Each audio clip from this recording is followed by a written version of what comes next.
자, 지금부터는 중소기업 취업자 소득세 감면 제도를 설명 좀 드리겠습니다. 여러분, 중소기업 취업자 소득세 감면 제도의 입법 취지는 두 가지 측면에서 살펴볼 수 있는데, 자, 그 입법 취지를 감면 대상 측면에서 한번 살펴보겠습니다. 첫 번째는 중소기업에 대한 인력난을 해소하기 위해 소득세 감면 제도를 신설한 거예요. 자, 중소기업 인력난 해소라는 것은 중소기업의 청년들이 잘 취업하지 않으려 하기 때문에 그 취업을 장려하고자 취업자 소득세 감면 제도를 신설해서 청년들에 대한 중소기업 취업을 유도하고자 하는 거죠. 그래서 세법에서는 청년이 중소기업에 취업하게 되면은 중소기업부터 받은 급여에 대해서 90% 세금을 감면해 주겠다는 제도를 둔 것이고, 두 번째 측면은 일자리 창출 측면에서 있어요. 그래서 중소기업에 만 60세 이상자, 장애인, 경력 단절 여성이 취업한 경우에도 70% 감면해 주겠다. 요게 중소기업 취업자의 소득세 감면 제도의 입법 취지예요.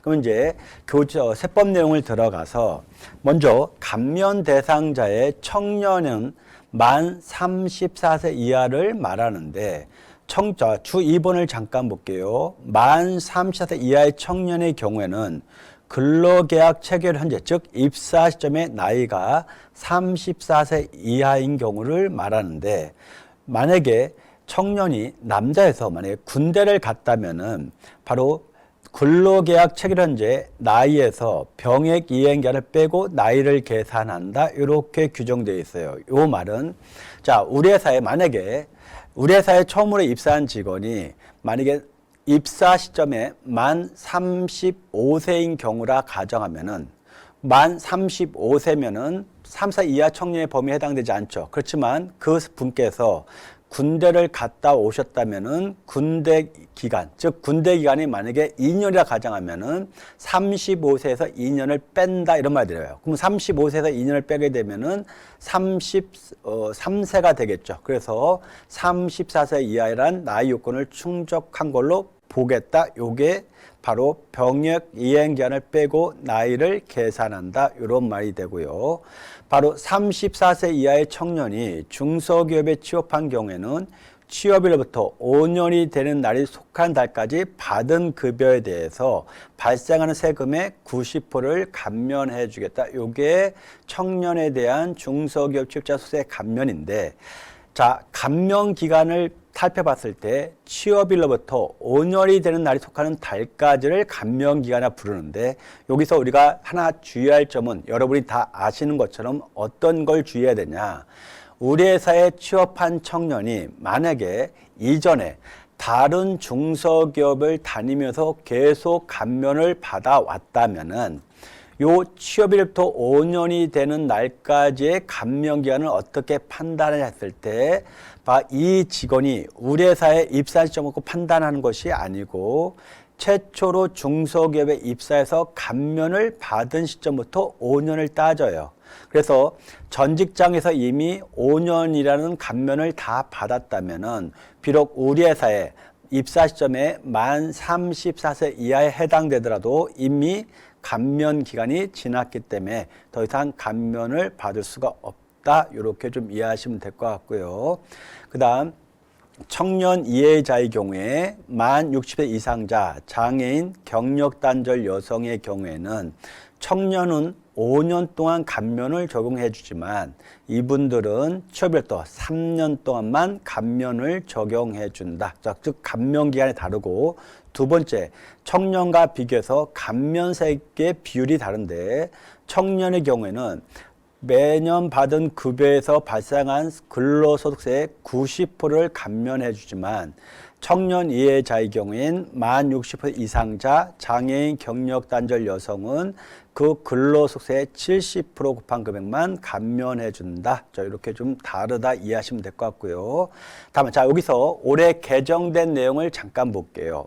올해 개정된 내용은 중소기업 취업자 소득세 감면에서 뭐가 개정됐냐면은, 감면세액을 계산할 때 청년은 90%, 청년이자는 70%를 감면해 주는데 이 감면세액이 200만 원을 초과할 수 없다. 이라는 요 감면 한도가 바뀌었어요. 잠깐 살펴보게 되면은 우리가 작년까지는 즉 2022년도까지는 중소기업 취업자 소득세 감면을 적용할 때 자, 청년은 90%, 청년 외자는 70%를 곱해서 감면을 해주는데 요 감면세액이 연간 150만 원을 초과할 수 없다는 한도 150만 원을 정했는데 2023년 연말정산부터는 요 감면 한도 150만 원이 200만 원으로 상향 확대됐다. 여기에 올해 2023년도의 개정세법이다. 이렇게 보시면 될 것 같고요.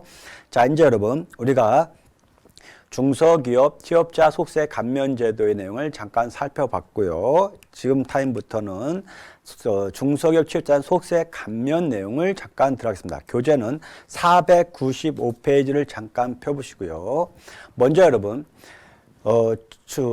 취업한 청년이 우리 회사가 중소기업인 경우를 가정하고 잠깐 감면세액을 계산하는 방식을 좀 들어가 볼게요. 자, 우리 회사가 중소기업인데 우리 회사에 취업한 청년이 취업이 현재 만 34세 이하이고 한 번 더 전 직장을 근무 경력이 없다고 가정했을 때 그러면 우리 회사 입사 시점부터 5년 동안 받은 급여에서 감면을 적용해 준다 가정하면은 바로 이런 내용이죠. 2023년도 총급액이 5천만 원이고 중소기업 취업자 감면소득이 5천만 원이라 가정해 보면은 바로 감면 기간은 바로 올해 감면기간 5년이란 감면기간 중에 올해 해당하는 그 기간을 감면기간에 기재해 주는 거죠. 바로 이 감면기간에 받은 급여를 우리가 다른 말로 감면소득이다 이렇게 표현하고 그래서 로마자 2번 비과세 및 감면소득 명세에 바로 중소기업 취업자 소득세 감면에 안에 5천만 원이 기재되는 것이 바로 그 측면인 거죠. 그러면 이제 이렇게 감면을 받은 직원에 대해서 이렇게 감면기간과 감면소득을 기재하게 되면은 우리가 감면세액은 바로 이렇게 계산되겠죠. 바로 산출세액 267만 원 곱하기 총급여 5천만 분의 감면소득 명세에 기재된 중소기업체 소득세 감면소득인 5천만 원을 차지한 비율에 청년은 90%를 감면해 주는데 이걸 우리가 다른 말로 감면세액이라 부르는데 이 감면세액이 연 200만 원을 초과할 수 없다. 그래서 우리가 최종적으로 감면세액은 이렇게 구한 것과 연 200만 원 중 작은 금액을 감면세액을 하기 때문에 근로소 원천지선상에 53번 조세특례제한법 제30조의 감면세액은 200만 원으로 기재되었던 이유가 바로 이렇게 감면세액을 계산하기 때문에 그랬던 거죠. 자, 이제 두 번째는 어떤 케이스를 잠깐 들어가냐. 우리가 강의를 하다 보면은 우리 회사는 중소기업이 아니어서 즉 비중소기업이어서 중소기업 취업자 소득세 감면 받을 대상자가 없다 이렇게 표현을 하기도 많이 하는데 여러분 우리가 중소기업 취업자 소득세 감면을 살펴봤을 때 중소기업이 아니라도 중소기업 취업자 소득세 감면에 대한 전산노직을 만들어 놔야 돼요. 왜 만들어야 되냐? 바로 이 케이스죠.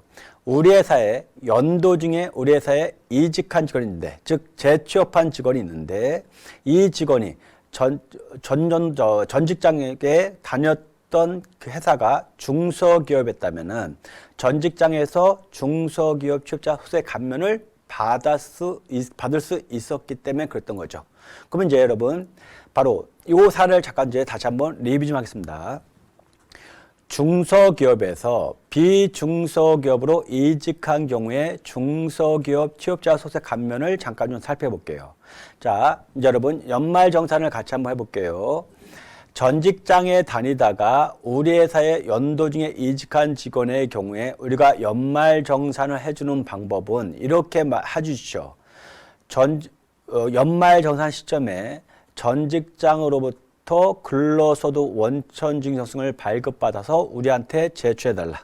그러면 연도 중에 우리 회사에 신규 취업한 직원이 전 직장 근로소득 원천징수증을 받아서 우리 회사에 제출했을 때 그 전 직장 근로소득 원천징수증에 감면을 받은 직원이 있다면 뭐가 반드시 기재되어 있다 했어요. 감면 기간과 감면소득이 반드시 기재되어 있다 했죠.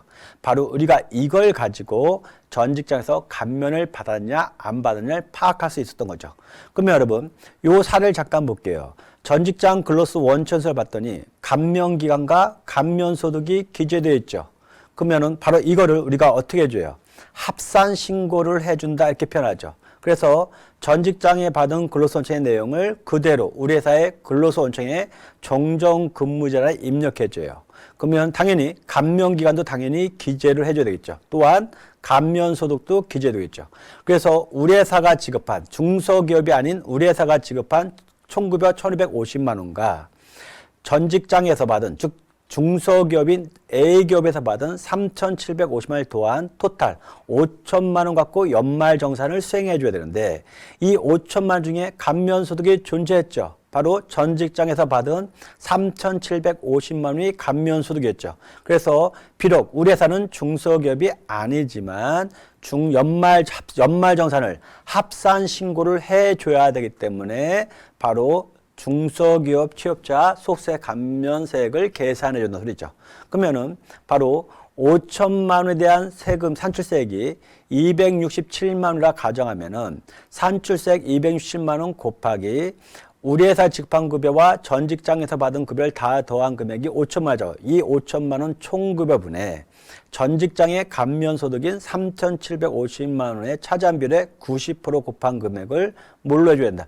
감면세액으로 기재해 줘야 된다. 요게 여러분 중소기업에서 비중소기업으로 이직한 경우에 중소기업 출자 소득세 감면 적용 방식이다. 이렇게 보시면 될 것 같고요. 자, 여기 중소기업에서 비중소기업에 이직한 경우에 중소기업 취업자 소득세 감면을 마무리 짓기 앞서서 여러분 다시 한번 봐주세요. 전직자 우리가 올해 연도 중에 우리 회사로 이직한 직원이 있는데 이 이직한 직원이 전 직장에서 감면을 받았는지 안 받았는지 우리가 어떻게 알 수 있나요? 했을 때 전 직장에서 감면을 받았다면은 전 직장에서 발급해주는 근로소득 원천지 선생의 감면기간과 감면소득이 반드시 기재되어 있다는 거죠. 이걸 가지고 우리가 감면을 적용받았는지 안 받았는지를 알 수 있는 거다. 이렇게 정리해 주시고요. 여러분 교재 495페이지에 중소기업 취업자 소득세 감면자의 근로소득세 공제 계산을 잠깐 좀 설명해 드릴게요. 여러분 간혹 이런 중소기업 취업자 소득세 감면에서 간혹 이런 질문이 들어와요. 중소기업 취업자 감면을 받지 않는 직원 A와 중소기업 취업 감면을 받은 직원 B의 산출세액은 동일한데 왜 근로소득세 공제는 다른가요? 이 질문이 들어와요. 왜 이 다른가의 답이 바로 교재 495페이지에 메뉴의 동화 3번에 중소기업 취업자 소득세 감면 적용 시의 근로소득세 공제 금액 계산이 바로 그걸 말한 거예요. 바로 중소기업 취업자 감면을 받은 경우에 근로소득세 공제는 100% 다 인정해 주지 않고 그 근로소득세 공제에서 감면받은 그만큼 차감해서 공제해 주겠다. 요게 바로 중소기업 취업자 소득세 감면을 받은 직원에 대한 근로소득세 공제예요. 예를 들면은 직원 A 중소기업 취업자 소득세 감면을 적용받지 않는 직원 A의 경우에 산출세액 267만 원에 대한 근로소득세 공제를 계산하게 되면 66만 원이 계산돼요. 바로 66만 원을 직원 A는 근로소득세 공제로 적용받을 수 있지만 바로 중소기업 취업자 소득세 감면을 받은 직원 B는 60만 원을 다 근로소득세 공제를 해주지 않고 바로 그 66만 원에서 감면을 받은 감면세액 200만 원이 차지한 비율만큼을 빼고 계산해 주겠다. 그래서 바로 중소기업 취업자 감면을 받지 않은 직원 A의 근로세액 공제는 66만 원으로 반영되어 있지만 중소기업 취업자 소득세 감면을 받은 직원 B의 근로세액 공제는 16만 5,617원으로 기재되어 있는 것이 바로 교재 495페이지의 메뉴의 똥알 3번 중소기업 취업자 소득세 감면 적용 시 근로소득세 공제 계산 바로 그 규정 때문에 비록 또 서로 산출세액은 동일하지만 근로소득세액 공제는 달라진다. 자, 그런 의미로 이해하시면 될 것 같고요. 자, 여러분 여기까지 중소기업 취업자 소득세 감면 제도를 마치겠습니다. 다음에는 내일 채용 공제에 대한 감면 제도를 들어가겠습니다.